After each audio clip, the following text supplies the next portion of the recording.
refait la semaine éco. Bonjour Véronique Riche-Flores. Bonjour Claire. Je rappelle que vous êtes économiste chez RF Research.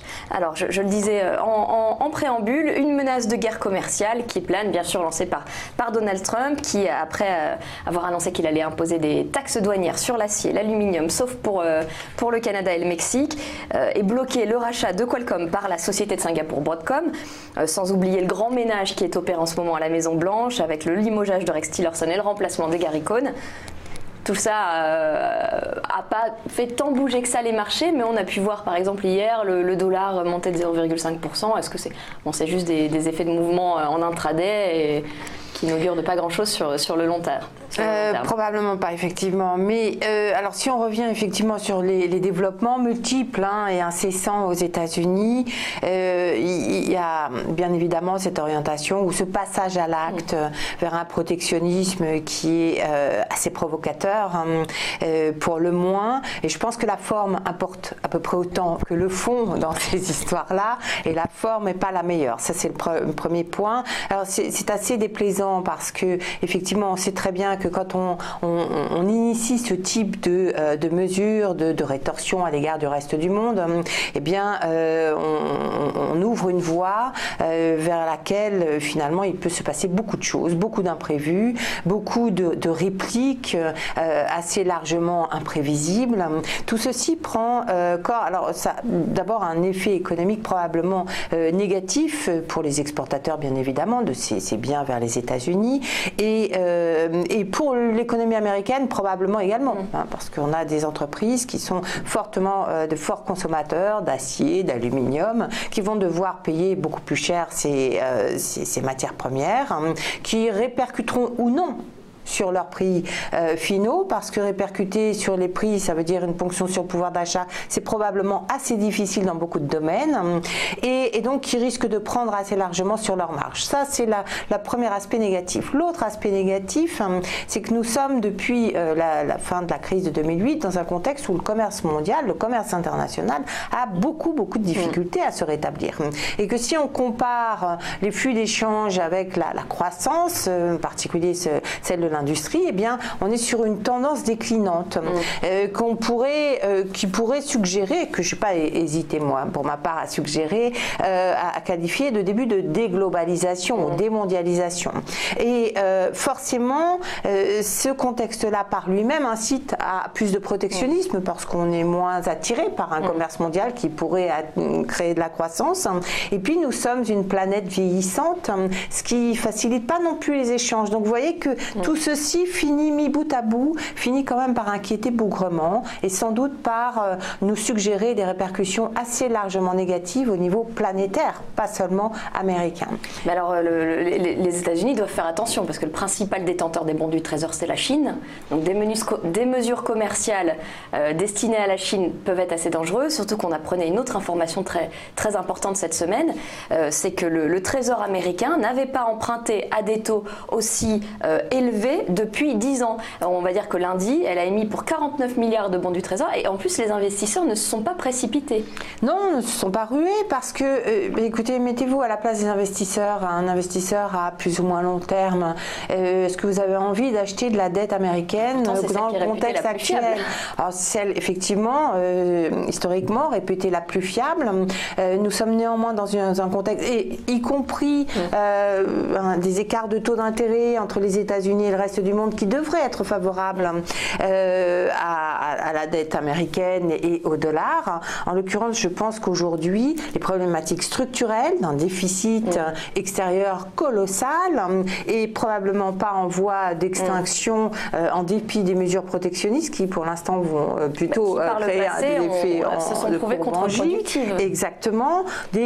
Beaucoup d'incertitudes sur l'impact de la réforme fiscale, à la fois sur l'activité et sur la productivité. On sait par contre qu'elle va augmenter le déficit. Ça, probablement. Donc tout ceci effectivement n'est pas favorable au dollar. Et vous abordez là un point effectivement qui est central, très difficile à prévoir, mais ce risque qu'à un moment donné, l'économie américaine finisse par avoir du mal à se financer. marché. Parce que, effectivement, vous l'avez souligné, les Chinois, les Japonais également, sont de gros détenteurs de la dette américaine, avec un dollar qui baisse et qui menace de baisser beaucoup plus rapidement, potentiellement. Guerre d'échange aussi, la guerre d'échange, la guerre commerciale, tout ceci suggère effectivement qu'on puisse avoir des problèmes, et ce qui voudrait dire que dans ce cas, les taux d'intérêt américains remonteraient sans forcément avoir l'activité, sans forcément que ce soit impulsé par un changement de politique de la Fed qui serait le reflet d'une amélioration conjoncturelle.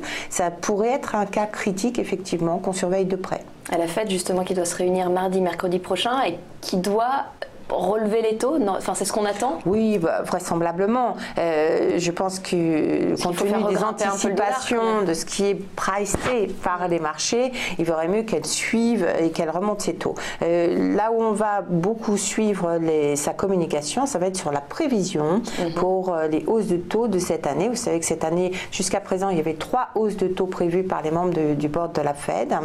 Discussion, on sent bien que certains sont tentés d'envisager 4 hausses. Est-ce que ce mouvement va l'emporter ou pas? C'est la question clé, me semble-t-il, pour cette semaine, sachant qu'in fine, je ne suis pas sûre que la Fed fasse beaucoup plus qu'une ou 2 hausses cette année, compte tenu de la configuration générale de l'économie et des marchés. Alors, actu du jour, qui est l'actu tous les vendredis, les 3e vendredis du mois, c'est le vendredi des 4 sorcières. À quoi il faut s'attendre? Est-ce qu'il y a des risques sur les marchés de turbulence aujourd'hui? Il y a probablement des risques. De toute façon, nous sommes dans un environnement qui est assez instable. On voit la volatilité qui a quand même du mal à retrouver ses niveaux d'avant le pic de février. Beaucoup d'instabilité, enfin volatilité sur le marché boursier, sur le marché d'échange. Et dans ce cas-là, on est un peu plus vigilant certainement à l'égard des thèmes de marché dont on sent bien qu'ils ont été soutenus peut-être de manière excessive et insoutenable par beaucoup de spéculation. Donc moi je suis assez vigilante à l'égard du pétrole qui effectivement est véritablement très spéculatif, du dollar qui pourrait décevoir après une petite pause de 24 heures à peu près et qui est très faible fondamentalement, qui pourrait décevoir aujourd'hui, et des taux longs américains qui au contraire de ce qu'on vient de dire, pourraient, eux, accélérer un mouvement de baisse. Donc voilà, les 3 points sur lesquels on va regarder un peu plus précisément, parce qu'on peut casser des seuils, effectivement, qui enclencheraient des mouvements plus durables à partir d'aujourd'hui. Parce qu'on l'a pas rappelé, mais en fait, les 4 sorcières, c'est la fin de nombreux contrats. Exactement, et c'est le débouclage de positions, effectivement, sur des options, et pour des investisseurs qui ont dû tenir des positions un peu compliquées, ça pouvait être le cas par exemple sur le pétrole, et bien c'est l'occasion effectivement de changer son fusil d'épaule. Oui, parce que sur le long terme, il y a également des inquiétudes sur le pétrole. C'était l'Agence internationale d'énergie qui le disait l'année dernière. On risque d'être en sous-capacité parce que les besoins en Chine, en Inde vont augmenter, et même si les États-Unis ont un potentiel avec le pétrole de schiste à développer, on risque de ne pas produire assez de pétrole. Alors ça, c'est l'opinion de l'AIE, et ça a été l'opinion des marchés qui ont joué la hausse du pétrole, cette idée d'une reflation mondiale.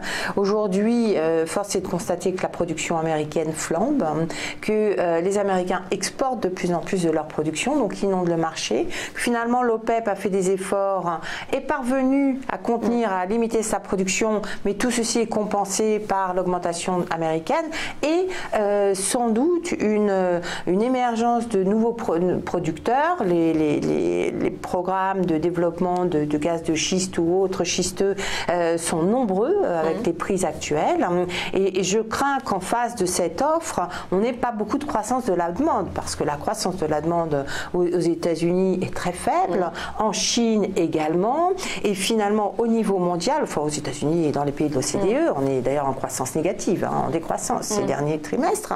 Donc tout ceci aussi plaide pas forcément en faveur d'une forte croissance de la demande qui viendrait absorber cette production. Donc je crains, moi, qu'on ait surpayé largement les prix du pétrole et aidé par des montants de spéculation assez extraordinaires, et que tout ceci, effectivement, se dégonfle. Les indicateurs économiques les plus récents ne sont pas bons. Ceux qui nous viennent d'Asie, ce matin encore, avec la production industrielle japonaise, les exportations de Singapour, si j'ai bonne mémoire, tout ceci confirme une tendance à la détérioration du momentum de la conjoncture internationale, notamment des échanges et de l'activité industrielle qui est fortement liée à la croissance de la demande de pétrole.